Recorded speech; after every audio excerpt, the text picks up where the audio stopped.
ശ്രീ ബിനോയ്, നമസ്കാരം മനു. നമസ്കാരം.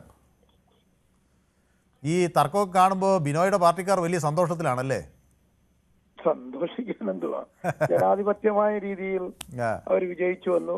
പക്ഷെ നിങ്ങളുടെ പാർട്ടിയിൽ തർക്കം ഉണ്ടാകുമ്പോൾ നിങ്ങൾ പറയാറുള്ളത് കോൺഗ്രസിൽ വലിയ അഭിപ്രായ സ്വാതന്ത്ര്യമുണ്ട്, അതുകൊണ്ട് ആളുകൾ അഭിപ്രായം പറയുന്നു. അപ്പം അങ്ങനെ ഈ തർക്കത്തെയും അങ്ങനെ കാണുമോ? അഭിപ്രായ സ്വാതന്ത്ര്യം BJP കൊടുക്കുന്ന തരത്തിൽ കാണുമോ ബിനോയ്? അല്ല, അങ്ങനെ കാണുന്നില്ല. കാരണം BJP എന്ന രാഷ്ട്രീയത്തെയും അവരുടെ അജണ്ടയെയും ഞാൻ എതിർക്കുന്നു. നമുക്ക് അഭിപ്രായ വ്യത്യാസം തന്നെയാണ്, പക്ഷെ അവരുടെ നിലപാടും എതിർക്കുന്നു. പക്ഷെ ഈ മേയറായിട്ട് VV രാജേഷിനെ കൊണ്ടുവന്ന അഭിപ്രായത്തോട് ഞാൻ യോജിക്കുന്നു. കാരണം ഈ ശ്രീലേഖ IPS ഇന്നലെ അങ്ങോട്ട് വന്നിട്ട് മേയർ ആവണം എന്ന് പറഞ്ഞ് മേയർ ആക്കിയാൽ ഞാൻ BJP വരാമെന്ന്, അങ്ങനെ സ്ഥാനങ്ങൾ മോഹിച്ച് നിൽക്കുന്നവരെ ഒന്നും ആക്കാതെ ആ പാർട്ടി മാറ്റിയതിൽ സന്തോഷിക്കും. രണ്ടാമത്തെ കാര്യം, അവിടെ ഒരു ജനറൽ സീറ്റാണ് മേയർ. ഒരു വനിതാ സീറ്റ്, ഒരു വനിതാ മേയറാണെങ്കിൽ ശ്രീലേഖ IPS ചോദിച്ചതിൽ ഓക്കെ, അവര് വനിതയായിട്ട് ചോദിച്ചു. ഒരു പുരുഷന്റെ അവസരം തട്ടിക്കളഞ്ഞുകൊണ്ട് അവര് ഇത്രയും നാളും 35 വർഷം ഉദ്യോഗത്തിലിരുന്ന് ശമ്പളവും ഇരട്ടി ശമ്പളവും TA എല്ലാം വാങ്ങിയിട്ട്, ഏത് പാർട്ടിയോ ആവട്ടെ, രാഷ്ട്രീയമായി വർഷങ്ങൾ കൊണ്ട് പ്രവർത്തിച്ചു വരുന്നവരായി രാഷ്ട്രീയക്കാര്. അതായത് ബൂത്ത്, മണ്ഡലം, ബ്ലോക്ക്, അതൊക്കെ എല്ലാ പാർട്ടികളിലുള്ളവരും.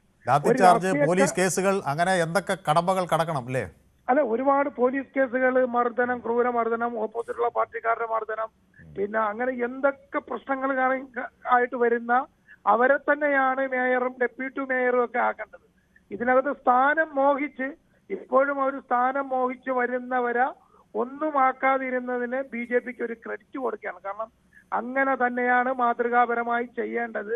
കാരണം ശ്രീലേഖ ഇല്ലെങ്കിലും BJP അവിടെ അധികാരം പിടിക്കുമായിരുന്നു എന്ന് ഇപ്പോൾ നമുക്ക് മനസ്സിലായി. പക്ഷെ ശ്രീലേഖ ഇപ്പോഴും മേയറാകണം, ഡെപ്യൂട്ടി മേയർ വേണ്ട. അവർക്ക് ഡെപ്യൂട്ടി മേയർ മേടിച്ച് ഒതുങ്ങാമായിരുന്നു. പക്ഷെ ഒരു രാഷ്ട്രീയക്കാരൻ തന്നെ ആകണം. ഇതുപോലെയുള്ള മേയർ ആയാലും മന്ത്രി ആയാലും മുഖ്യമന്ത്രി ആയാലും ഒക്കെ രാഷ്ട്രീയക്കാർ തന്നെ ആവണം. കാരണം അവരുടെ ഞങ്ങളുടെയൊക്കെ ജീവിതം ഇതിനു വേണ്ടി ത്യജിച്ചവരാ. ഞങ്ങളുടെ ഓരോരുത്തരും, ഇപ്പൊ ഞാൻ തന്നെ 35 വർഷമായിട്ട് 70ഓളം പോലീസ് കേസുകളുണ്ട്. ഒന്നും കുടുംബത്തിന് വേണ്ടിയല്ല, ഈ രാഷ്ട്രത്തിന് വേണ്ടിയും സമൂഹത്തിന് വേണ്ടിയും ഉണ്ടാക്കുന്നത് നമ്മളൊക്കെ.